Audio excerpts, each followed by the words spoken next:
Hello, I'm going to do the Crmsn Shdw Tag. This is a tag created by Bucky749, and I was tagged by Joel Swagman. I'll put a link to both of their videos down below. This is very much, the Crmsn Shdw seems to be very much a genre, kind of pulp genre tag. That's the spirit I think I'm going to go into it, because it seems to kind of investigate what's your relationship with pulp, or kind of that kind of spirit of things. The Crmsn Shdw being, well, we'll get into where the Crmsn Shdw seems to be a inspiration from.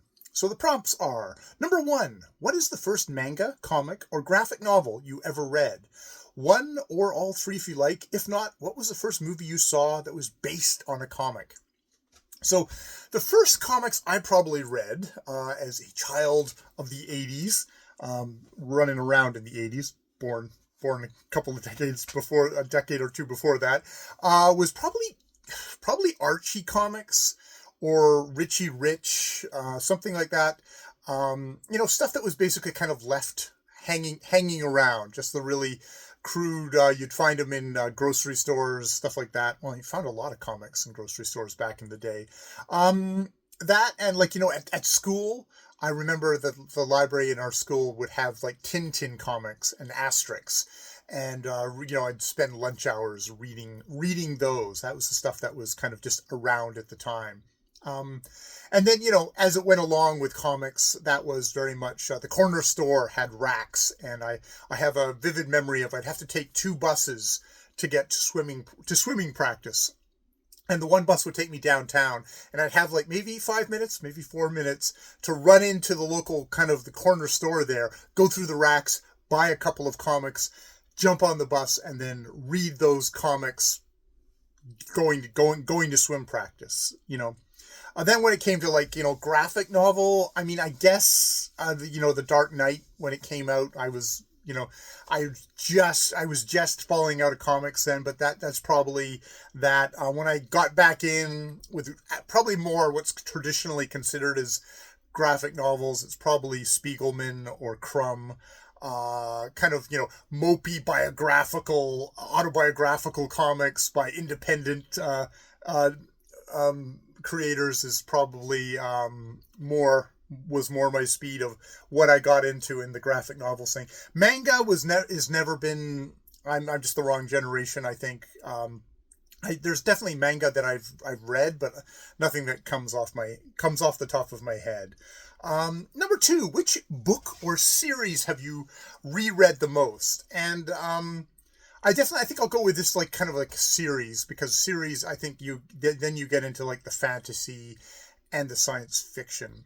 Probably the one that I've read the most is probably, I was going to actually pull these out, is my would be my Hitchhiker's Guide to the Galaxy books here. Get them the right way. Yeah. That's because I was reading those as a teenager, and then I've reread them, and I had books on tape of Douglas Adams himself, actually Dove Audio production of him reading the Hitchhiker Guide to the Galaxy books, and definitely listen to them on audio multiple times. And probably what would be next in that, there's Garth Nix in the Abhorsen series, especially in the second one of those, Lyriel, who's this girl in almost kind of a convent thing, and there's a library, and there's a disreputable dog, and the library is gigantic and vast and dangerous and has monsters in it, and that's definitely something. The Narnia series, most definitely C.S. Lewis. Those books I was reading from quite a young age. I think I've gotten over mostly my indignation that this is kind of there's the Christian element of it, but and I can kind of enjoy them again. I've slowly gotten over that. And if you're gonna have C.S. Lewis, you got to have his buddy, the J.R.R. Tolkien, and those ones. I got them. My original copies up there. And then if I wanted to jump out of when it comes to rereading, probably it would be something like Shakespeare, Midsummer Night's Dream, Tempest, The Winter's Tale. Very much plays that I've gone back to again and again. And it's interesting, like, which ones of these are kind of comfort reads, which one of these just sort of, I'd say this, there's hunks of this that I just bring up in conversation all the time as a horrible geek, kind of that generation of a geek. So there's comfort reads, there's stuff that you reread and you go, oh man, there's so much I missed, and that. So yeah, that would be rereading for me. There's actually some kind of a reread tag, but I'm not a giant rereader, but those would be the ones that I would go back to. Number 3, the Shadow or the Phantom? Which is the better character? Have you read any stories containing these characters?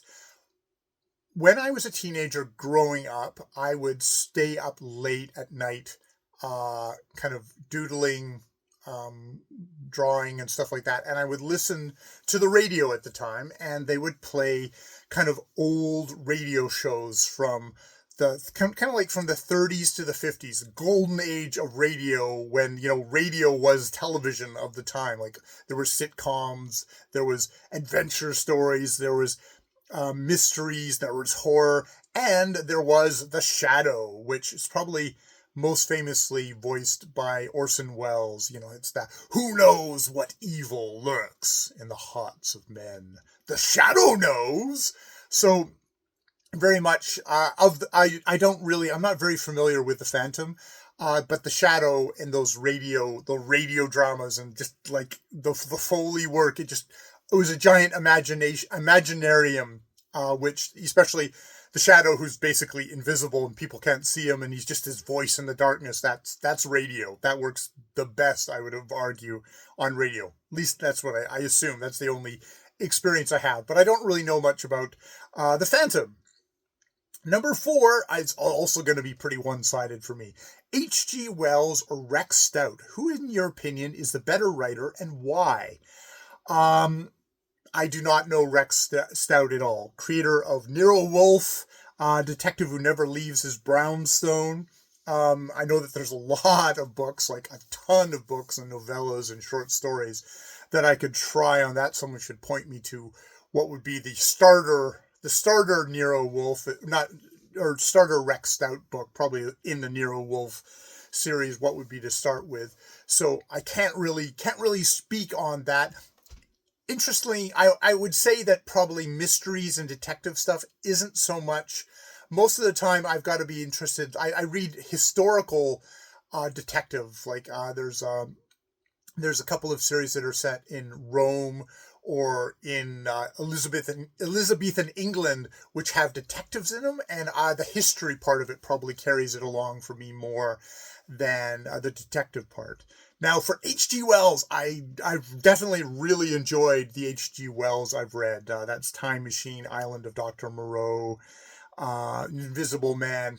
And the thing that actually strikes me about H.G. Wells is that, yes, he's got, it's the killer premise. The time traveler, the invisible man, the genetic jumbling of man, becoming God and trying to create beings out of animals. It's just like, the thing that actually I find really interesting about him is how odd of a writer he is. Like, how deeply kind of weird and disquieting his books can be. Like, the time traveler, the character who's never named, he is pretty much seems to be pointed as an unreliable narrator. He's telling you about having done all this time travel, but he's telling it to these people, and the people don't he's not someone really to be trusted. And there's kind of that interesting, he puts interesting twists and disquieting twists on a lot of the stuff he does. So I find him a really interesting, just on a writerly,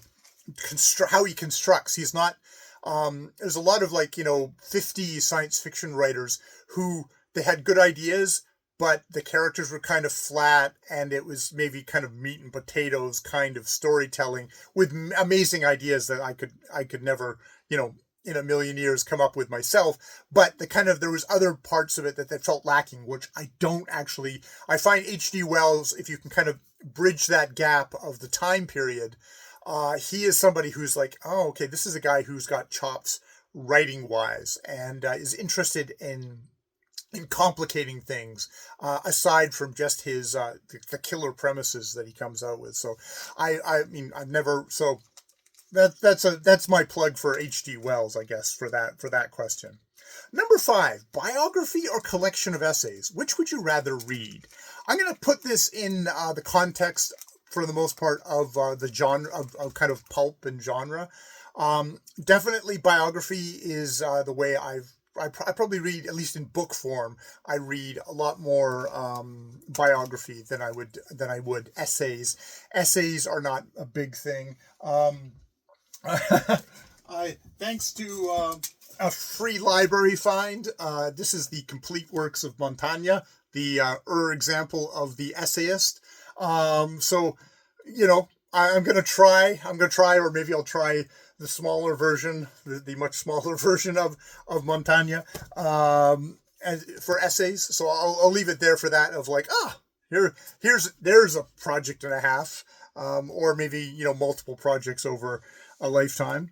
Now for for biographies, I'll point out 2 biographies. One is Astounding, which is actually, it's a good deal, because Astounding is John W. Campbell, Isaac Asimov, Robert A. Heinlein, L. Ron Hubbard, and the Golden Age of Science Fiction by Alex Navala-Lee, which is a group biography, which was really a really interesting look at that kind of core group. You've got Isaac Asimov and Robert A. Heinlein, who are the two like that, and toss Arthur C. Clarke in there, and you've got like you would have the big 3 of science fiction.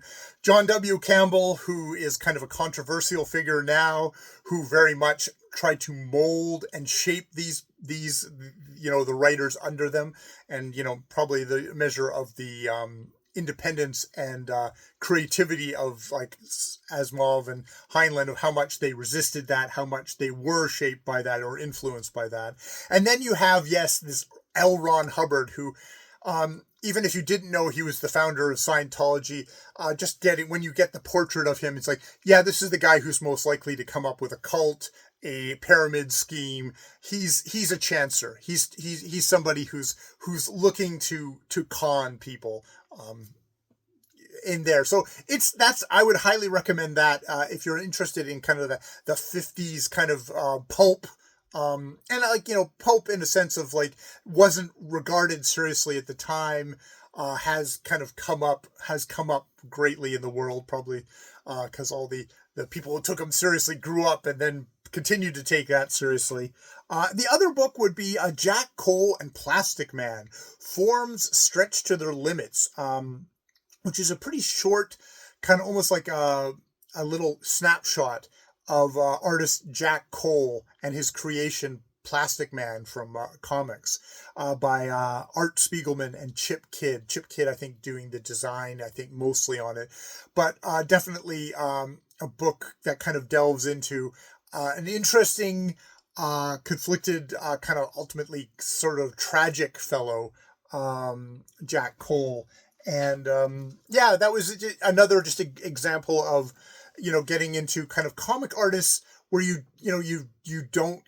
all you know them by is their colorful pictures and their wacky creations. And it's kind of interesting to have like a something that stops and says, hey, this is the person behind this, and kind of getting into a little bit of like maybe sadness and depth that happened behind something that can change their forms and is malleable, and also just like expressed in just graphic form, in the graphic of a comic form. I guess if I was going to pair that with a kind of actual a fictional account to that would be The Amazing Adventures of Cavalier and Clay by Michael Chabon, which is actually, when it comes to rereads, that's something I should reread. I don't think I've read it since it actually came out. It's not a biography of history, but it's a great fictional telling about kind of golden age comic creators, and kind of probably touches on some of the same themes that are there in the Jack Cole biography. Yeah. So life goal, life goal for essays would be a bit of Montaigne, or a lot of Montaigne, and yeah, maybe doing some rereading as well. So yeah, that is the tag. That is the Crmsn Shdw tag, which apparently the Crmsn Shdw is a comic created by a booktuber.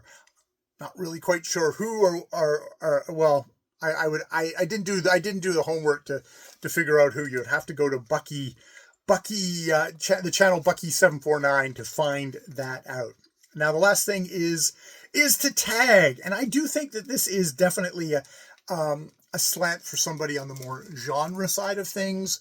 So, well, why not go big? And we'll say, hey, Michael K. Vaughan, you're somebody who's slightly into the pulp, into the kind of that side of things. I'm quite sure you've read H.G. Wells. You've probably read Rex Stout. So why don't you give it a try, Michael?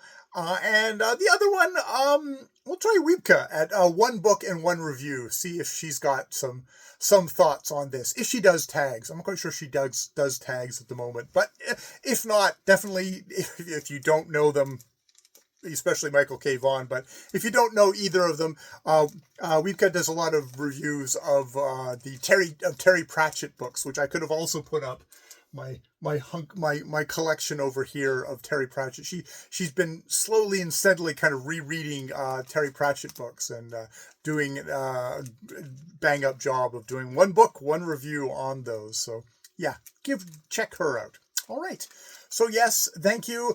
I'm quite sure if your name is Bucky or if that's just the name of your channel, but thank you, channel Bucky749, for this tag. Thank you, Joel, for tagging me. More videos later.